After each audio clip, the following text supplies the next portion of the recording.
When the doorbell rings at 3 in the morning, it's never good news. Alex Ryder was woken by the first chime. His eyes flickered open, but for a moment he stayed completely still in his bed, lying on his back with his head resting on the pillow. He heard a bedroom door open and a creak of wood as somebody went downstairs. The bell rang a second time, and he looked at the alarm clock glowing beside him. 3:02 a.m. There was a rattle as someone slid the security chain off the front door. He rolled out of bed and walked over to the open window, his bare feet pressing down the carpet pile. The moonlight spilled onto his chest and shoulders. Alex was 14, already well built with the body of an athlete. His hair, cut short apart from 2 thick strands hanging over his forehead, was fair. His eyes were brown and serious. For a moment, he stood silently, half hidden in the shadow, looking out. There was a police car parked outside. From his second-floor window, Alex could see the black ID number on the roof and the caps of the 2 men who were standing in front of the door. The porch light went on, and at the same time the door opened. "Mrs. Ryder?" "No, I'm the housekeeper. What is it? What's happened?" "This is the home of Mr. Ian Ryder." "Yes?" "I wonder if we could come in." And Alex already knew. He knew from the way the police stood there, awkward and unhappy, but he also knew from the tone of their voices. Funeral voices. That was how he would describe them later. The sort of voices people use when they come to tell you that someone close to you has died. He went to his door and opened it. He could hear the 2 policemen talking down in the hall, but only some of the words reached him. "A car accident. Called the ambulance. Intensive care. Nothing anyone could do. So sorry." It was only hours later, sitting in the kitchen, watching, as the grey light of morning bled slowly through the West London streets, that Alex could try to make sense of what had happened. His uncle, Ian Ryder, was dead. Driving home, his car had been hit by a lorry at Old Street roundabout, and he had been killed almost instantly. He hadn't been wearing a seatbelt, the police said. Otherwise, he might have had a chance. Alex thought of the man who had been his only relation for as long as he could remember. He had never known his own parents. They had died in an accident, that one a plane crash, a few weeks after he had been born. He had been brought up by his father's brother. Never uncle. Ian Ryder had hated that word. And had spent most of his 14 years in the same terraced house in Chelsea, London, between the King's Road and the river. But it was only now that Alex realised just how little he knew about the man. A banker. People said Alex looked quite like him. Ian Ryder was always travelling. A quiet, private man who liked good wine, classical music, and books. Who didn't seem to have any girlfriends. In fact, he didn't have any friends at all.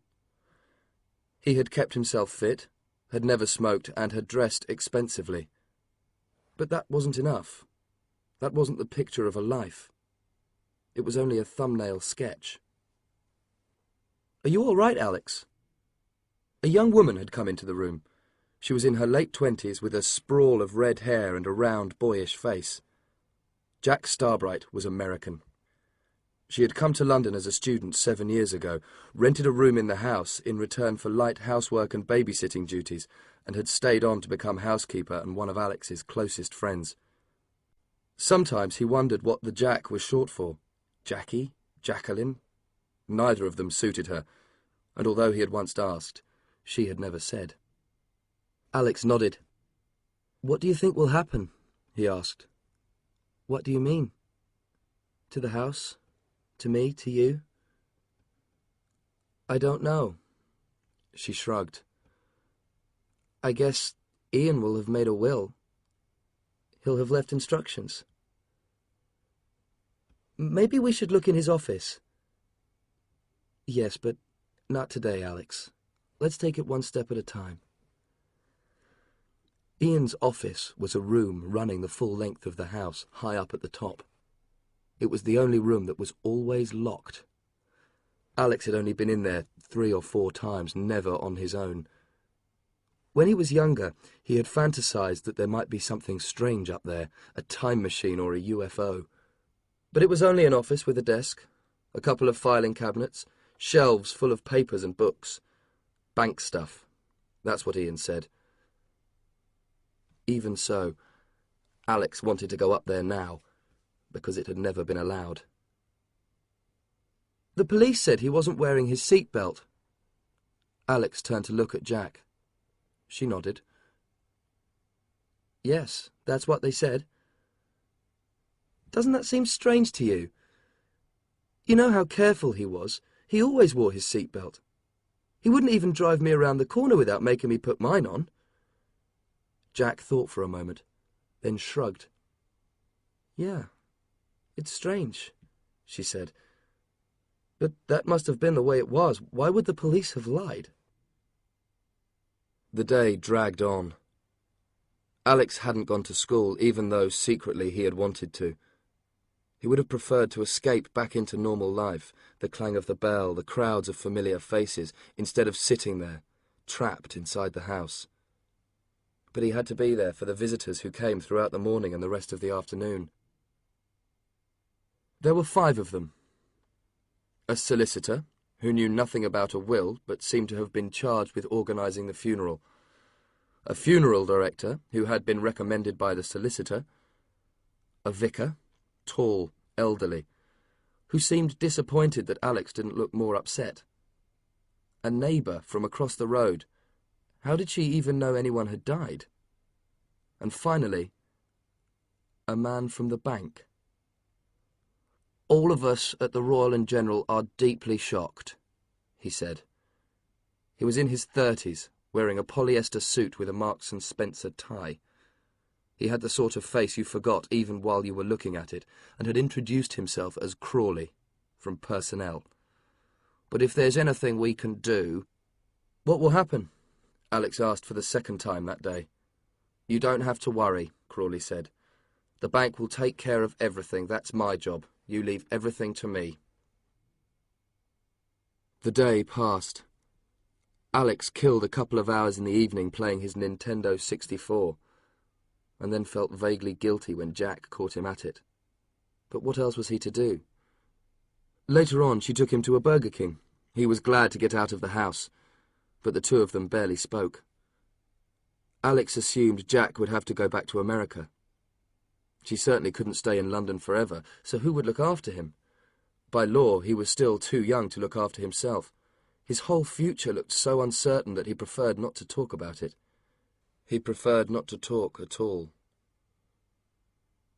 And then the day of the funeral arrived, and Alex found himself dressed in a dark jacket, preparing to leave in a black car that had come from nowhere, surrounded by people he had never met. Ian Ryder was buried in the Brompton Cemetery on the Fulham Road, just in the shadow of the Chelsea football ground, and Alex knew where he would have preferred to be on that Wednesday afternoon.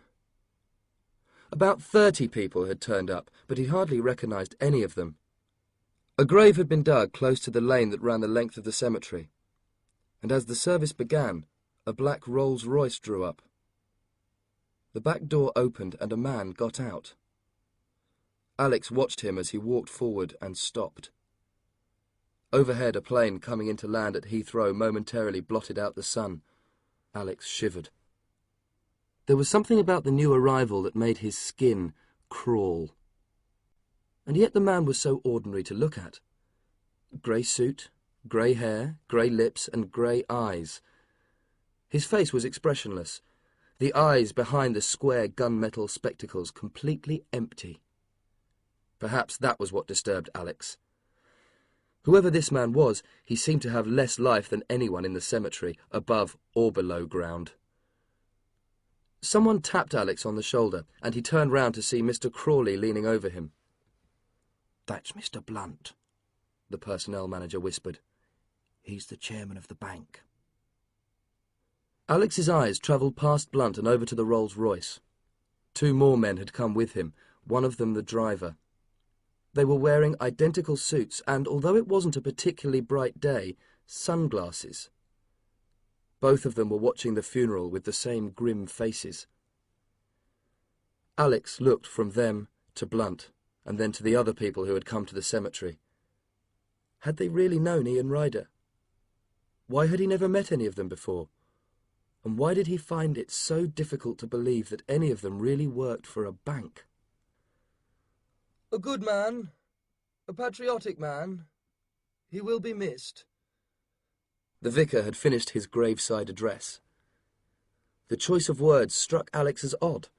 Patriotic? That meant he loved his country. But as far as Alex knew, Ian Ryder had barely spent any time in it. Certainly he had never been one for waving the Union Jack. He looked round, hoping to find Jack, but saw instead that Blunt was making his way towards him, stepping carefully round the grave. "You must be Alex." The chairman was only a little taller than him. Close to, his skin was strangely unreal, could have been made of plastic. "My name is Alan Blunt," he said. "Your uncle often spoke about you." "That's funny," Alex said. "He never mentioned you." The grey lips twitched briefly. "We'll miss him. He was a good man." "What was he good at?" Alex asked. "He never talked about his work." Suddenly Crawley was there. "Your uncle was overseas finance manager, Alex," he said. "He was responsible for our foreign branches. You must have known that." "I know he travelled a lot," Alex said, "and I know he was very careful. About things like seat belts." "Well, sadly he wasn't careful enough." Blunt's eyes, magnified by the thick lenses of his spectacles, lasered into his own, and for a moment Alex felt himself pinned down like an insect under a microscope. "I hope we'll meet again," Blunt went on. He tapped the side of his face with a single grey finger. "Yes." Then he turned and went back to his car. It was as he was getting into the Rolls-Royce that it happened. The driver leaned across to open the back door, and his jacket fell open, revealing the shirt underneath. And not just the shirt. The man was wearing a leather holster with an automatic pistol strapped inside. Alex saw it even as the man, realizing what had happened, quickly straightened up and pulled the jacket across his chest. Blunt had seen it too. He turned back and looked again at Alex. Something very close to an emotion slithered over his face. Then he got into the car, the door closed, and he was gone. A gun at a funeral? Why? Why would bank managers carry guns? "Let's get out of here." Suddenly Jack was at his side. "Cemeteries give me the creeps." "Yes, and quite a few creeps have turned up," Alex muttered. They slipped away quietly and went home.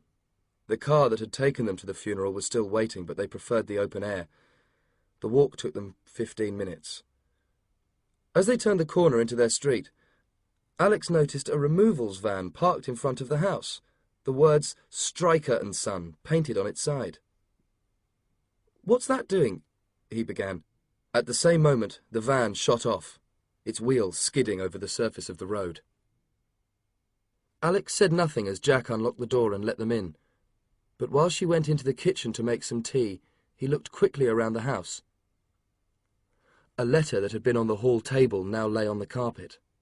A door that had been half open was now closed. Tiny details, but Alex's eyes missed nothing.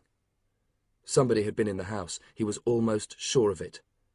But he wasn't certain until he got to the top floor. The door to the office, which had always been locked, was unlocked now. Alex opened it and went in. The room was empty.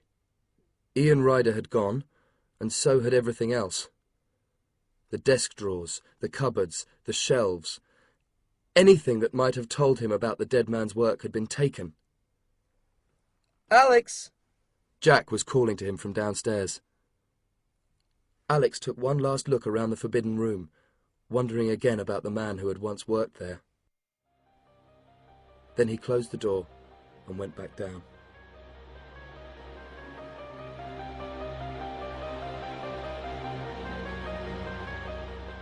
Chapter 2. Heaven for Cars. With Hammersmith Bridge just ahead of him, Alex left the river and swung his bike through the lights and down the hill towards Brookland School. The bike was a Condor Junior road racer, custom built for him on his 12th birthday. It was a teenager's bike with a cut-down Reynolds 531 frame, but the wheels were full-sized so he could ride at speed with hardly any rolling resistance. He spun past a Mini and cut through the